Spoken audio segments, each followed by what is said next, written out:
नमस्ते लसो फ्याफ्ला म जयवीर तामाङ। हामी चाहिँ धादिङ जिल्लाको उत्तरी भेग रुबी भ्याली गाउँपालिकाको वार्ड नम्बर 3 र 4 को सीमामा रहेको झन्डै तपाईँको 2800 भन्दा मिटर फ्रम सी लेभलबाट त्यति हाइटमा हामी छौँ। हामी अहिले यो सुटिङको युनिटहरू हामी अहिले रेडी पोजिसनमा छौँ। हामी सुटिङको लागि यहाँसम्म आइपुगेका छौँ। त्यसैले अब म पछिल्लो समयमा भन्दा पनि अब 12-13 वर्ष अगाडिदेखि नै यो फिल्ममा आफ्नो छुट्टै छाप छुट्टै पहिचान बनाउन सफल। विशेष गरी उहाँ डाइरेक्टर भनेर चिन्नुहुन्छ।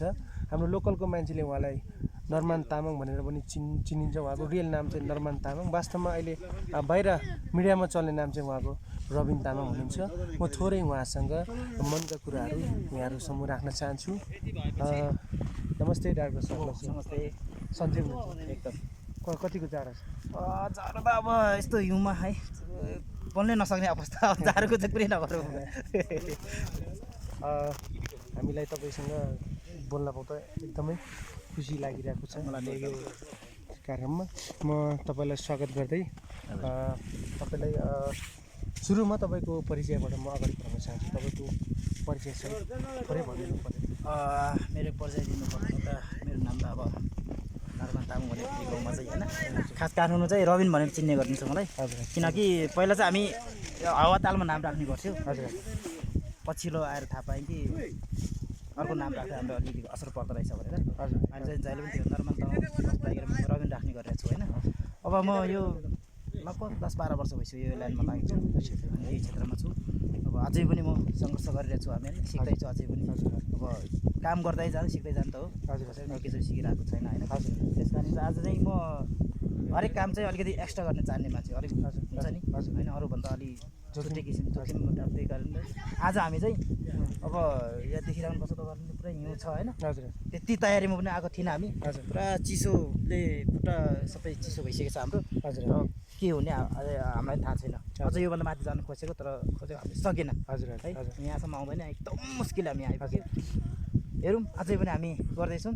तपाईँलाई बिचबिचमा अब हुन त अब मैले सिस्टमेटिक ढङ्गले तपाईँसँग इन्टरभ्यू लिन नसक्ला तैपनि थोरै भए पनि म चाहिँ तपाईँलाई यो अलिकति तपाईँको प्रश्न पार्ने हिसाबले जान चाहन्छु। विशेष त आज के को सुटिङ हो खास गरी? यो चाहिँ हाम्रो अब यो लभ सङ गीत छ हाम्रो प्रताप दास सरको होइन। हजुर हजुर। अब यो गीतको लागि चाहिँ यसो विचार गरेँ मैले, आफ्नै गाउँ गएर खिचौँ। हजुर हजुर हजुर। सबैले अब कहीँ मनाङ मुस्ताङ गएर खिचिरहेछ भने होइन, म चाहिँ के चाहन्छु भने मेरो हरेक अब योभन्दा अगाडिको गीत होइन, आजभोलि गीतहरू हजुर, अनि जुन मेरो ठ्याक्क सिनामानदेखि हाम्रो यही गाउँमा गएर आएर खिचेको छु होइन। तर हामीले त्यतिखेर चाहिँ हिउँ पाएको थिएन कि है। अनि हिउँ पर्ने चाहिँ यो माघ महिनामै हो। माघ र पुसको बिचमा हिउँ पर्छ। त्यस कारण चाहिँ म हिउँमै खिच्छु भनेर आएको थियो होइन। तर हिउँ चाहिँ हामीले सोचे हुँदा नै राम्रो भइदियो कि है। तर माथि नै जानु सकेन हामी चाहिँ। माथि सिङ्ला अब यो बाछुमतीले जानु खोजेको तर त्यहाँ जान सकेन। तर पनि त्यहाँभन्दा यहाँ पनि कम छैन है। यहाँ पनि जोस् ठिक छ। तपाईँ कुरा गर्न चाहे मैले बिचमा के भन्न खोजेँ भन्दाखेरि उता अब अघि हजुरले भन्नुभयो मनाङ मुस्ताङ जानुहुन्छ, अब अर्कै ठाउँहरूमा जानुहुन्छ। यहाँ आउँदाखेरि तपाईँहरूको कतिको चाहिँ कठिन अथवा कतिको सजिलो छ उहाँभन्दा तपाईँ थोरै? अब उहाँभन्दा यहाँ एकदमै कठिन छ नि। उहाँ त गाडी पुग्छ ढाक्राकै होइन, आँगनमै गाडी पुग्ने भयो।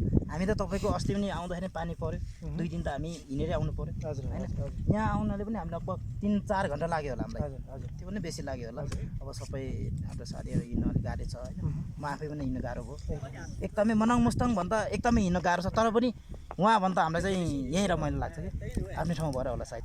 भनेपछि तपाईँले धेरै थोरै भए पनि आफ्नो गाउँलाई म आफ्नै गाउँलाई चिनाउन चाहन्छु। किन मनाङ मुस्ताङ भनेर सबैले खिचिसक्यो नि त। हजुर।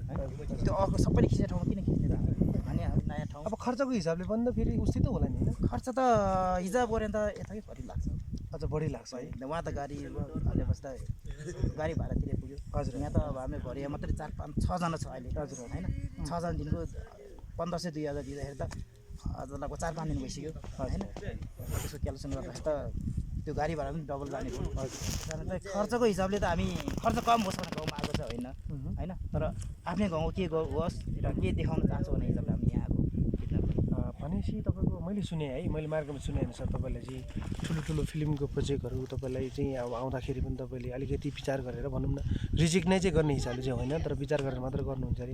विशेष गरी त तपाईँ अब आफ्नो भाषागत फिल्महरू अब यहाँकै भेगको अलिकति अब कला संस्कृतिलाई समेटेर तपाईँहरू बढी फिल्म बनाउनुहुन्छ अरे भनेर सुनेको छु। तपाईँले चाहिँ सुरुको फिल्म चाहिँ कुन चाहिँ होला?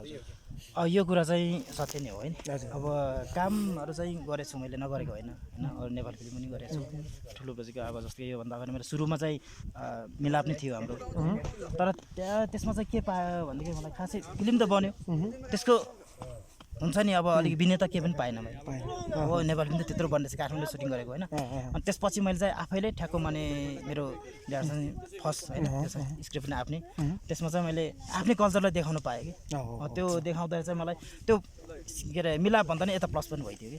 त्यसपछि चाहिँ मैले गरे पनि नहुने के रहेछ त भनेर त्यसपछि मैले सिङ्लामाने गरेँ होइन। सिङ्लामाने झनै अब सबैले राम्रै छ भन्ने होइन।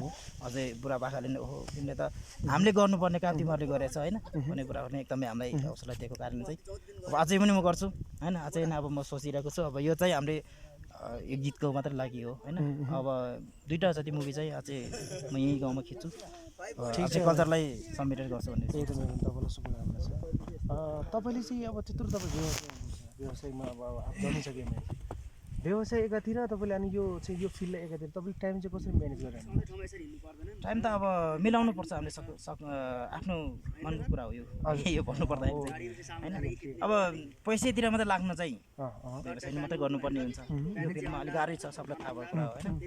यो लाइनमा चाहिँ के हुन्छ भने व्यवसायमा चाहिँ पैसाकै लागि मात्रै भयो, आफ्नो गाउँठाउँ देखाउन पनि पाएन, घुम्नु पनि पाएन अनि केही त्यसमा प्लस पोइन्ट चाहिँ मैले देखेन कि। व्यवसाय गर्नुपर्छ नगर्ने होइन कि, व्यवसाय बिना हामी अब काठमाडौँ बस्नु नसक्ने अवस्था छ। तर पनि मैले चाहिँ पसल र यो लाइनमा चाहिँ टक्क मिलाएर बेलामा चाहिँ म अगाडि बढ्दैछु, दुइटै मिलाएर। अब यस्तो रहेछ, अब मैले बुझेँ जस्तै अब अहिले मार्केटमा जुन किसिमले तपाईँहरूको भाषाभाषी यो कल्चरल कुराहरू अगाडि छ नि, यसलाई कि अब व्यावसायिक रूपले अगाडि बढ्न सकिएला? जस्तै व्यावसायिक हिसाबले कि अब अहिले त तपाईँले भन्नुभयो रमाइलो टाइपले अलिकति होइन सकिन्छ, यसलाई सिस्टममा जानुपर्छ हामी होइन। अब हाम्रो अहिलेसम्म चाहिँ के छ भनेदेखि हाम्रै मान्छेले बनाएको फिल्म सिधैमा हेर्ने भन्ने कुराहरू आउँछ। हजुर, त्यसलाई चाहिँ हामीले सिस्टममा लगेर चाहिँ अब लानुपर्छ, राम्रो हुन्छ होइन। किन हाम्रो आफ्नो लगानी अनुसार मेहनत अनुसार आउँछ, त्यो नआउने कुरा होइन। हामीसँग अलिकति समय हाम्रो छोटो छ, हाम्रो चाहिँ अब आगामी एपिसोडहरूमा पनि तपाईँको इन्टरभ्यू लिने कोसिस गर्नेछौँ हाम्रो टिमबाट।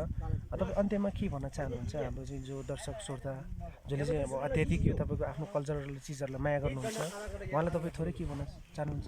भन्नु त म दर्शकहरूलाई म चाहिँ अब मेरो तर्फबाट चाहिँ के भन्न चाहन्छु भने अब हामीले आफ्नै कल्चरलाई कहिले पनि बिर्सिनु भएन होइन। जति सक्दो हामीले आफ्नो कल्चरलाई झल्काउनुपर्छ, किनकि हरेक कल्चरहरू त हराउँदै गएको छ नि त अहिले त। त्यस कारण यो कल्चर खोज्नलाई चाहिँ हामी आफै अगाडि बढ्नुपर्छ होइन। हामीले त कोसिस गर्दैछु, मैले नि पुरै झल्काउन खोजेको हो तर सकिरहेको छैन, किन म पनि त पहिलाको पुस्ताको मान्छे त होइन नि त। तर पनि म खोज्दै जाँदाखेरि चाहिँ हल्का मैले नि अब कति चाहिँ पाएको छु, अझै पनि म खोज्दैछु। त्यो खोज्दै गएपछि पाएला, त्यसलाई पाइसकेपछि म प्रस्तुत गर्नेछ। मेरो भनाइ यति नै अब है। धेरै धन्यवाद। भर्खरै हाम्रो चाहिँ डाइरेक्टर अरमान तामाङ रविन्जुसँग थोरै कुराकानी गर्ने मौका पाएँ। समय छोटो भएको हिसाबले आजको कार्यक्रमलाई चाहिँ म यही बिट मार्न चाहन्छु। यो बिट मार्नुभन्दा अगाडि चाहिँ यो यस्तो चिसो मौसममा उहाँ क्यामेरा चाहिँ अब समाएर बसिरहनु भएको छ, हात कामी कट्याङ लिएर पनि। विशेष त सुभाष गौतमजीले हृदयदेखि धन्यवाद दिन चाहन्छु। र बाँकी अर्को एपिसोडहरूमा यस्तै रमाइलो कुराहरू र यस्तै रोचक ठाउँहरूमा गएर हामी यस्तै एपिसोडहरू बनाउने कोसिस गर्नेछौँ, इन्टरभ्यूहरू लिने कोसिस गर्नेछौँ। र बाँकी अब हाम्रो अघिकै अब डाइरेक्टरज्यूको अझै अब कामहरू हुँदैछ, त्यही अनुसारले हामी अब इन्टरभ्यूलाई अझै अगाडि बढाउने कोसिस गर्नेछौँ भन्दै आजको कार्यक्रमलाई यति नै बिट मार्न चाहन्छु। हस्त धन्यवाद। ल सोफिया।